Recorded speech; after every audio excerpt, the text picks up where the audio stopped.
how, but I'm a how guy. I'm like, how does it work? And then I can find the who.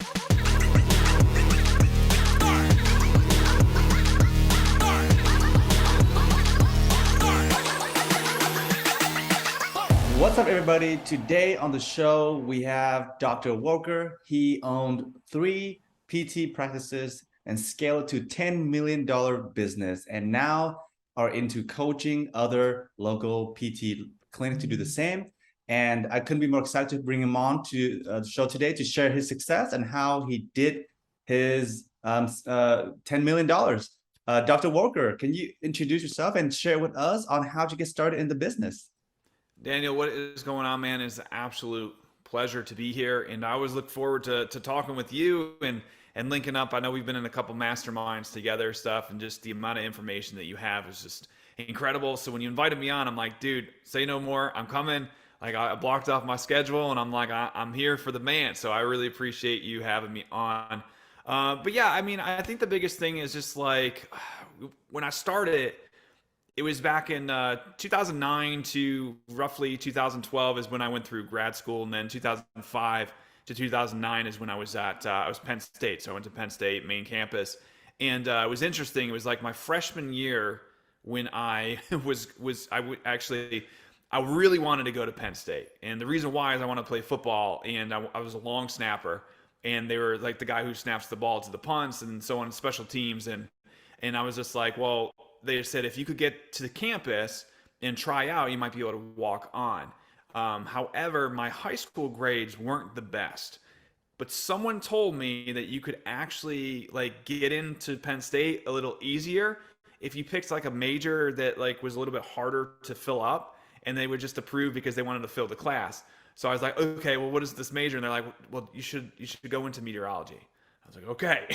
So I applied to Penn State for meteorology. You know, I like the weather a little bit, not a lot of it, but at the same time, like I applied, and I kid you not, man, they accepted me. It was kind of crazy. So it was just like, you know, between my okay GPA and I had like decent SAT scores, and when I say decent at the time, it was out of 1600.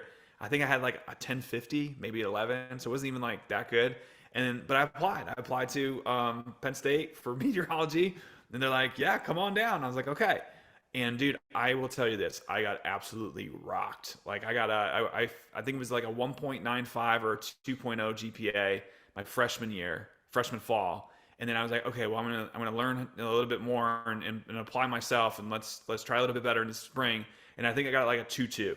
So it's like first year coming back from Penn State, back home, like, dude, how did it go? Like, I'm like this close for failing out.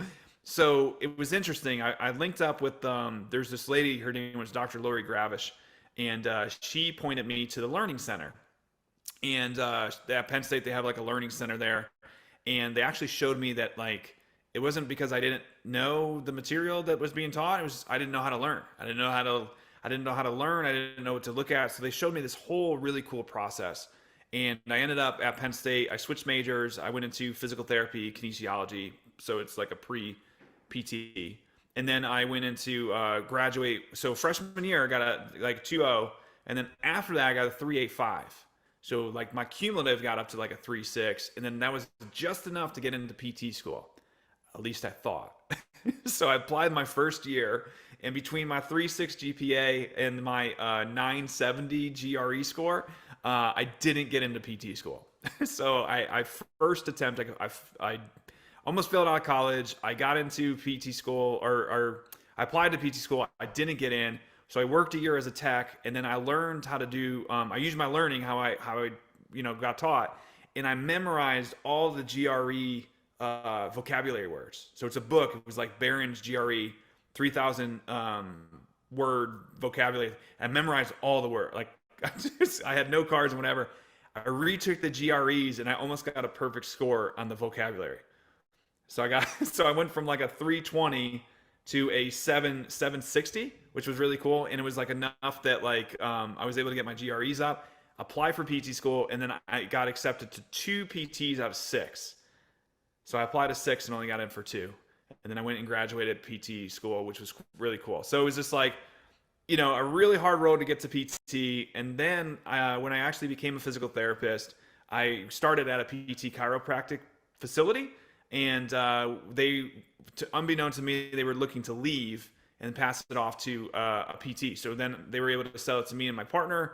We were able to grow that thing from one clinic to three in about 18 months, and it was pretty cool. It was pretty awesome. And then the biggest thing for me is just like I started to realize that in order to get to that volume, I needed to learn like marketing and sales and all this stuff, because there was a time there that I were sitting here with three clinics, but I had like $0 in my bank account. Like I'm telling you, like I had zero. And actually, I went into garnishment of wages because one of the student loans I was trying to consolidate in didn't transfer. And because it didn't transfer and it was going to my address up in Pittsburgh at the time, I didn't get the notification that I was delinquent on those payments. So then all of a sudden, like I got paid on Thursday, and it was like boom, like $0. And I was like, well, don't like I'll get paid, and we'll have enough to kind of cover the mortgage and different things. And it was like I got paid on Thursday, and it was like boom, and so I thought I got hacked. I was like, what is going on? Like, so I called Wells Fargo, and they're like, hey, you have a garnishment of wages on your account because you didn't pay off this loan, and Discover is suing you. So then I had to call this other lawyer and stuff and figure this out. And it was just like my daughter at the time was like 8 months old. So I have three clinics, front facing, like three clinics, crushing it, doing well. Behind the scenes, no money, broke, two kids. Like crazy. That was 2018. So, and this was even before a pandemic, and everybody has their pandemic stories. So I was broke before the pandemic. So then I got to the point, I'm just like, okay, well, what do I do? It's like, you hit your rock bottom, and then you got to kind of come out of it. And it's just like, I called a couple friends. So thankfully, for those listening, thankful I was able to piecemeal like 10 grand together from friends giving me money. Not even family, just friends that I knew giving me. So we were able to cover like the 3 months expenses to be able to get the garnishment off, because they kept garnishing until I paid them. So it was like 20 grand that I owed them. And they just kept boom, boom, boom, taking money out until I was able to link up with a lawyer and get it solved. But then at the same time, like I was able to go to that point. And in my mindset, I was just like, dude, I never want to be that close to zero ever again. Like that was it for me. I was just like, I never want to get to that. Like, so everybody out there that's like starting a business and struggling and trying to figure this out, it's just like, once you hit zero, yeah, you could have leverage and you could be in debt, but you're making assets, and that's all a different game of business. But I got to the point I was like, I never want to feel that like insecurity of like wondering where money was coming from. Like, will I have enough to pay my mortgage, or am I going to lose my home? Like, so it was just like, we ain't Dave Ramsey in this thing. We're like, we ain't saving money and snowballing it down. We're just getting as far away from zero as possible. And then that's where my mindset just shifted. And I'm like, I need to figure out like high dollar return skill sets, marketing, sales, business, investing. Like I need to learn those to be able to get as far away from zero as I can. And then that's where I'm at now. With the ability to go from I sold off my clinics. And the reason for that is I just realized I was in opportunity vehicles. I was like, well, okay, there's only so much you could grow your clinic. So I could either open up more clinics on the B2C level, or I could go to B2B and then show other owners how to scale the way that we did. We scale pretty uniquely. This is why we get along a lot, because I'm able to scale clinics based on like search-based marketing versus like direct response marketing. And I think that's so crucial for local businesses, is because you want people who actually want your service to be able to link up with them. So like 80% of your business should be coming from internal and search-based intent marketing. And then that last 20% is like, okay, we have a seasonal dip, turn on some Facebook ads. Oh, we just hired somebody, turn on some ads. Oh, we just open a new facility, let's do a grand opening, turn on some ads. But the really stable businesses are operating from an internal marketing standpoint, word of mouth, reviews, really good customer experience. Like having a really good customer experience actually helps a lot. People don't realize that, but it's just like it does. And then the other thing is just like Google ads, search, YouTube, letting people who are looking for it be able to find you. And then we are here with you today. So that's it, man. That was kind of like my long-winded down and up for you. So, so there you go. Thank you for sharing that. So there's a couple of things that I want to unpack, because for the listener who are in the local business, I have a several brick and mortar location myself in the beauty salon niche. And the direct response ad doesn't always work. It's expensive. It's you got to chase the lead down. So, Hmm. how did you like dominate your local competitions and pretty much get all the inbounds, I would say, search to come to you? Yeah, and that's a really good question. I think the biggest thing for me is I saw a statistic, and I could butcher this, but this is kind of what it was a couple of years ago. And people be like, I know we got marketers listening. They're like, oh, it's so much more now. And anyways, it's just like I saw a statistic that was just like your conversion rates on people who like, know, and trust you, right? So past customers coming back to your business was like a 90% conversion rate. Word of mouth referral or search was like 60%. And then direct response was like 10, Yeah. 20. If you're Yep. good, maybe 30, right? So, and then at the same time, so I said, like, okay, well, I'm a math guy, I'm a meteorologist, almost failed out, but I know some math. So I sit here and I'm like, well, why don't we get more of those guys than these guys? So, and I thought it was really interesting. I was at a birthday party once, Daniel, and like I'm sitting there, and it was my daughter's birthday, and there was all these moms kind of around, and my wife was a part of a mom group, so it's like 8 other moms there, all their kids, and then me and this other dad there because my wife couldn't go, so I'm representing the family, and I'm going. So it's me, this other dad, and all these moms chilling at this birthday party, and I could hear the one mom just complaining about this one mom who didn't call, didn't RSVP, didn't cancel. I can't believe them. Where are they? Blah, blah, blah. She's not answering their phone. Like, and just going off about, and there's all these other kids here. And it was just like they were just focused on the people that weren't there. And I sit there and it was just like, I'm always kind of like real life scenarios, business scenarios. I'm like, so I thought to myself, and I'm like, is that what we do in our business?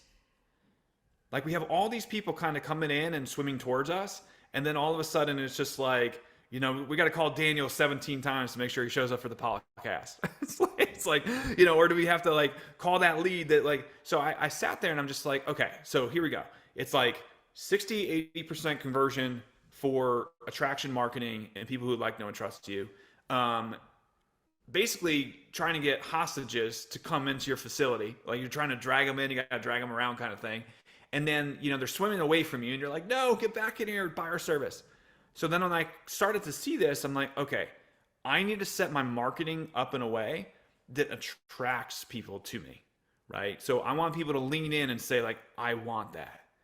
And once we started to do that, and we knew that a lot of people, some of the market was informed of what we did, physical therapists, what we do, and 90% of the market had no clue. Like people think you got to break a bone to come to PT. It's not true, right? But that's the perception. Then we surveyed people, and we've done a ton of surveys and research, and we kind of figured out what people. We didn't care about our ideal client. We care about what our ideal client knew and where their level of awareness was. And I'll tell you what, man, like when you do an exercise like that, it's crazy how like you think that everybody knows what you do, but people are like, don't I have to break something to come to PT? Don't I have to get like a surgery? Don't I have to like no. It's like you could just wake up with neck pain and come to PT, but people don't know that. So then what we did is we started to do our marketing. We put our stuff out there to just get people to lean in, and we would show people like getting, dry needled or manual therapy or corrective act, and people would lean in and say, I want to work with them. I need that. How do I sign up? And then they were the ones reaching out to us, and we were able to book them easier. Or they would see something online. We switched our direct response marketing to just, this is what our service looks like. And now all of a sudden, like if you're a power washer, listen to this, show people what it looks like before and after. People leaned in, I need that for my house, right? So someone comes in with all jacked up fingernails, right? Or jacked up teeth or whatever. And then the before and after, like there's a lot of that, like this is what our service, this is what you come in with, this is what you come out with. And the more that you could show that, it was like boom, boom, boom, boom, boom. And that's how we kind of set up. So we do paid ads, but it's not like here's a lead magnet, sign up and then book an appointment and eval. It was all like this is what our service looks like to attract people coming in. So that's how we really scale quickly. Yeah, I absolutely agree on that. I was going through my own like brick and mortar struggle to get clients, right? We ran an Mm-hmm. ad and frankly, it didn't quite work out because our sales ticket, the average order is very low, so it doesn't make sense to run a low ticket offer to ad. I think it makes more sense to run a high ticket offer for local Mhm. brick and mortar ads. So I had to figure out, how do I get the, I mean, I know people are getting services done in my local city, but they're not calling me. Like, who are Right. they calling, right? Like, Well, dude, and that's it's heartbreaking. It's like, oh, this it is, is, but here's the thing with Google. It's a business, and the business that it's in is search based business. Clearly, people are getting ranked. Like, what do you have to do? And then it was the moment I was able to take some SEO stuff and figure things out, because like I like to learn. Like, I'm a business owner, and I know you're supposed to focus on the who, not the how. But I'm a how guy. I'm like, how does it work? And then I can find the who to make sure that they know what they're doing. And it's just like, so I got in there and I'm like, okay, on page SEO, off page SEO, backlinks, good backlinks, bad backlinks, like really good backlinks. Like, okay, cool. And it's just like press releases and signals and like, okay. So we got to the point where we figured this out. Like, hey, if we do this or we do this, like we could get it to kind of link up and sync. And then all Google needs to do is they need to earn your trust, because all Google wants to do is make sure when someone goes onto their platform and searches, that they're going to give the best information for that search. And that's it. And I was like, wow, that's like really powerful. So I was like, if I just give Google what they want, they're gonna benefit and they're gonna promote us. If I just give my patients what they want, then we're gonna get full and make money, right? So it's kind of funny how this all works. So I started to see that, and I'm like, well, Google just wants like a really good customer experience. So what does a Google good customer experience look like?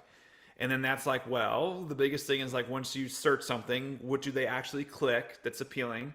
And do they stay on your page for a long period of time? That's it. Do they stay on your page? Do they search around? Do they stay on Google's platform, or do they bounce off and go to Facebook? Do they stay on your platform, or are you redirecting to like Infusionsoft or whatever that looks like? So I started to sit there. I'm like, okay, how do I get people that when they're on our website, how do I get them to stay? Well, what does Google own? YouTube. So I just took YouTube videos and I embedded them onto our website and get people to watch the embed on our website.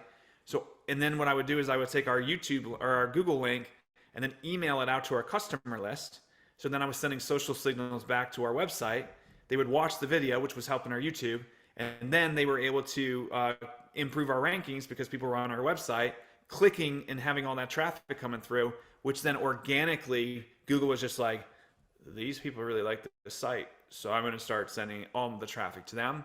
And then all of a sudden do like 5 phone calls a week to like 10 phone calls a week to 20 phone calls a week to 50 phone calls a week, to the point where we had like 120 evals a month between the 3 clinics.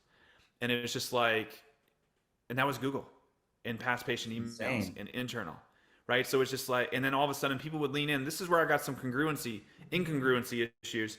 I was coaching people on Facebook ads, right? Because I thought in my head that my system that I set up was so complicated that like we had the email, we had the Google, we were texting and we're sending it and we're bragging, and we were putting a blog and that. And I thought it was too complicated to teach. But then all of a sudden, like I got called out one day from one of our clients, and he said, well, what are you doing to get your clients? And I said, not Facebook. So he's like, well, what are you doing? And I showed him and I helped him, and I did some on page and I did this, and I showed him how to set up his emails. And then all of a sudden 5 emails or evals turned to 10, turned to 20, turned to 40, turned to 80. Dude, turn it off. I can't. You can't turn it off. You can't turn it off. Like once it's going, you can't. It just goes. And I thought that was really cool to me because like for the first time ever, man, I was in control of leads, good leads, 60% conversion leads, right? So let's be fair. But then at the same time, another client was in control, and then another, and then another. And then all of a sudden I hit this weird thing where like my clients were starting to outpace my business. So that's why I left here and then focused on the clients. But honestly, it's just like, for those watching, like, I think a lot of times people think about like search-based or intent-based marketing and complicate it, and it doesn't have to be. And Daniel's a really good example of this. He comes in and blows up med spas and chiros and different clients that he has. And it's just like, the really cool part about it is it's like, these are small business owners that are just trying to start a business. A lot of us don't have business knowledge and at all. Like, I want to start a business. It's like, okay, cool. Like, You need the skill set, you need the mindset, and you need the network to be able to grow exponentially. And then once you hit $1 million, to get the 3 is different, to get to 10 is different. There's levels to the game. But people like Daniel or individuals watching, it's just like, if you could like, don't do what I did. Don't do what I did and figure it out. It's just like, now there's enough sample size to be able to get someone to help you versus trying to do it yourself. But that's where I would always put my focus more on search than direct response to start, because that'll be the goodwill you build. And you only get one name, so you got to make sure you have it lasts. But that's it, man. That's pretty good. Yeah, I think I want to touch on so in our program, we have 4 level of scaling any brick and mortar businesses, and the foundation level is reputation, right? Because Google search, the SEO stuff based on relevancy, prominence, and distance, right? We all know that Google said that. Right. But the most important thing is it only work for local businesses that have a good reputation. If you have a bad reputation, it kind of sucked. It's not going to go well for you. Yeah.